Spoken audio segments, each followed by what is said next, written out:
O Gideão, que está aí no projeto de vida nosso, ele vai entrar aqui em Juízes capítulo 6, e diz exatamente assim, no versículo 2, eu recordo, tá?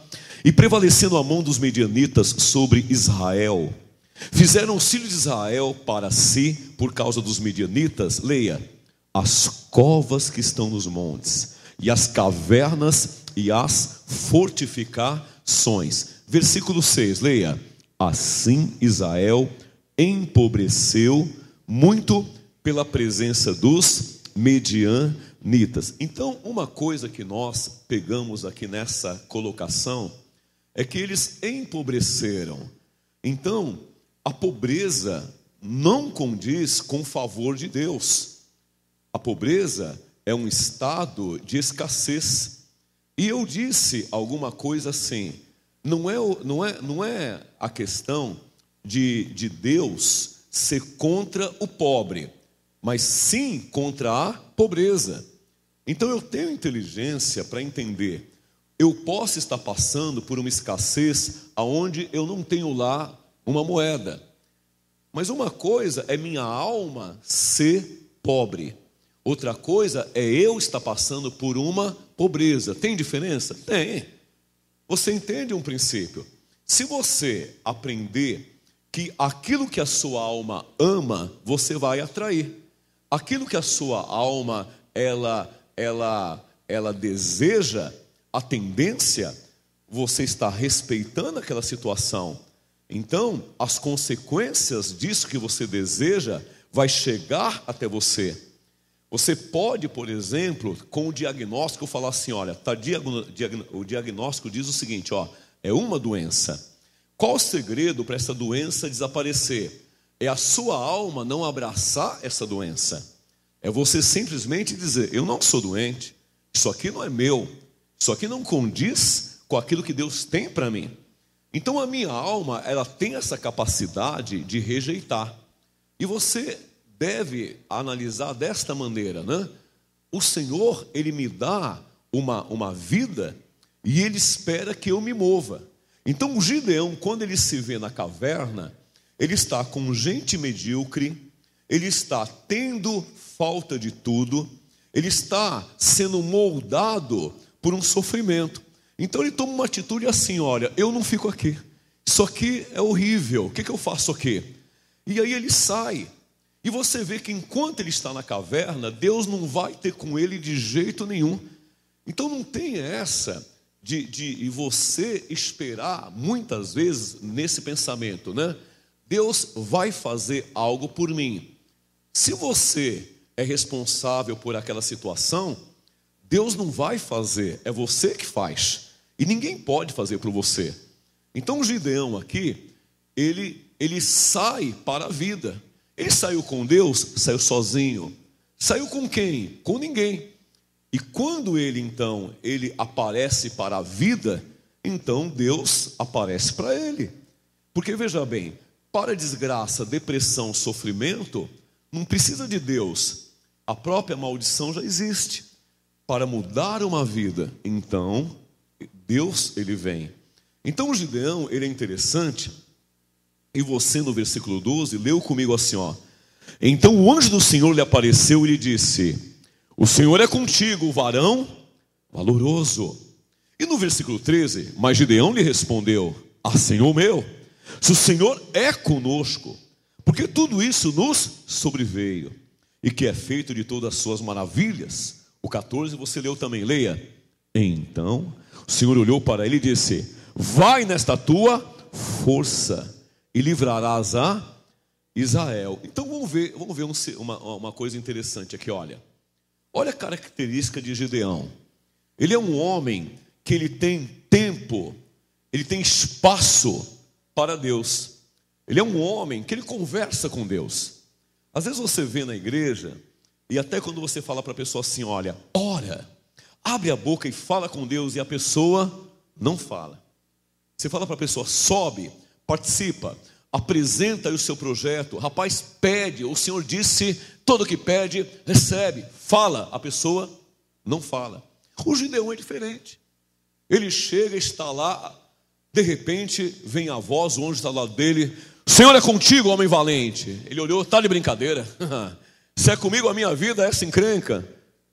E o anjo olha para ele e fala: rapaz, vai nessa sua fé, vai nessa sua força. Então eu preciso entender esse princípio. Olha só, o sofrimento é uma escolha. Olha, e a alegria é uma escolha. O amor não é um sentimento? É. Então, antes de ser um sentimento, é uma escolha. Eu decido ficar parado. Eu decido cruzar os braços.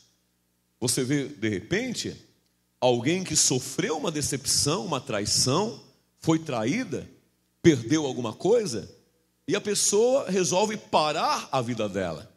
E a pessoa diz: aquele homem sem vergonha, safado, olha só o que ele fez com a minha vida. Ele não fez nada com a tua vida. Você escolheu parar a sua vida. Ele desistiu da tua vida, desistiu de você, tá bom. Mas não tem a dor? Pode ter. Mas você que decide se vai parar ou se vai continuar. Então a derrota é consequência de uma decisão sua. E a vitória também é consequência de uma decisão sua. Quem aqui já sofreu bastante, foi enganado, tomou chapéu no passado, né? Perdeu, levante a mão. E você ficou parado lá atrás? Você está esperando o passado voltar? Não, ainda vai acontecer, né? Que vai voltar. Mas rapaz, o passado não volta. E se você perdeu alguma coisa, solta isso, que Deus tem mais para você. Quem entende o princípio? Então eu preciso entender esse princípio aqui. Eu faço a minha escolha. E aquilo que eu vivo é uma escolha. Agora, não quer dizer que Deus tem a mesma coisa para todo mundo. Mas todo mundo deve ter o seu sonho. Quem sonha, sempre chega a algum lugar. Mas eu não tenho sonho nenhum, eu estou aqui vendo o tempo passar. Então você vai morrer seca, sozinha, sem ninguém? Não faz isso? Mão no coração, diga, e que a sua palavra continue simples, bem profunda e ungida. No caso aqui, nós vamos entender um princípio aqui dentro dessa linha. Outra característica que você já viu aqui em Juízes foi no capítulo 7, quando o Senhor dá ordem para todo mundo ir para o lago, todo mundo vai lá tomar água. Juízes 7, né? Primeiro você leu comigo no versículo 3. Agora, pois, apregoa aos ouvidos do povo, dizendo, vamos lá, o quê? Quem for covarde e medroso, que volte e vá-se apressadamente da montanha de Gileade. Então voltaram do povo 22.000, e 10.000 ficaram. Vamos juntar isso com o versículo 5, 6 e 7. Olha o 5. E fez descer o povo às águas. Então o Senhor disse a Gideão: qualquer que lamber as águas com a sua língua, como as lambe o cão, esse porás à parte. Como também a todo aquele que se abaixar de joelhos a beber. E foi o número dos que lamberam, levando a mão à boca, 300 homens. E todo o resto do povo se abaixou de joelhos a beber as águas. Olha aqui para mim um pouquinho. Olha só para mim, quer ver? Essa turma aqui é interessante, que são 300 homens que Deus então separa e disse o seguinte: com esses 300, você vai então ter a vitória que você quer. Dá uma olhada que o homem, ele não nasceu para viver sozinho. O homem, ele não nasceu para viver isolado. O homem nasceu para viver em comunhão. Ele é um ser social. Então é preciso criar relacionamentos. Então não importa se a pessoa neste mundo é espírita, católica, macumbeira. Ora, se ela vier comprar de você, vende para ela. Porque ela traz o dinheiro e você então está ganhando a sua vida. No tocante ao meu relacionamento com o mundo, eu também sei me separar de pessoas que podem me moldar. Uma laranja podre dentro de uma caixa de laranjas boas, a caixa está condenada em 2 dias. Mas, no entanto, eu estou no mundo e Deus cria situações para que eu venha vencer com vendas, na loja, em relacionamentos. E aqui então, o valente, ele por acaso está sozinho, mas ninguém pode viver sozinho. Então, o Senhor prepara 300 homens, e esses 300 são homens interessantes. Eles observam Gideão e vão se identificando com Gideão. Então, eles vão ficando parecidos com Gideão, exatamente. E esses homens aqui fazem toda a diferença. Você vê, por exemplo, como a gente pode recordar de Davi. Até hoje, se você for em Israel, se você chama um judeu assim, filho de Davi, né? Tudo bem? Na mesma hora, ele é capaz de levar você para a casa dele e deixar você bem à vontade só pelo que você falou. Porque eles têm Davi em autoestima, como o rei acima de tudo. Mais do que Jesus para eles, sim, né? Para os judeus, sim. Então dá uma olhada que você fala, mas Davi, né, pastor, matador de gigante, com uma espada ele mata meio mundo, mata, é violento. Mas dá uma olhada, você vai descobrir, conhecendo a história de Davi, que ele tem uns 40 homens de confiança, que ele tirou de uma turma de 400.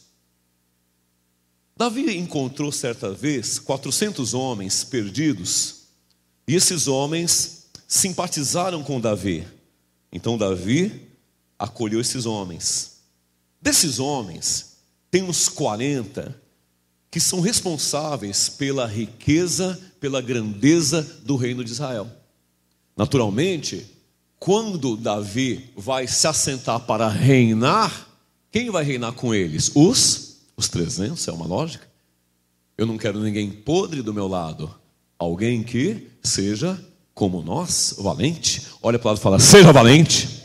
Diga, seja forte, seja inteligente, viva, vá atrás, vença. Aplauda o Senhor, vamos lá. Bem forte. Amém? Então esses 300, eles acreditam no sonho de Gideão. É claro que acreditam. Então eles vão com Gideão, porque eles também serão recompensados. É lógico, senão vai todo mundo embora.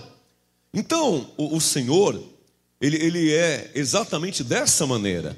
Ele é um Deus criador, e Ele me fez a imagem e semelhança. Então, ou eu crio bênçãos, ou eu crio confusão. Pensando assim, ou eu crio a riqueza, ou eu crio a pobreza. Ou eu crio a paz, ou eu crio a guerra. Olha para o lado e fala, o que você está criando? Diga, vê se não cria encrenca.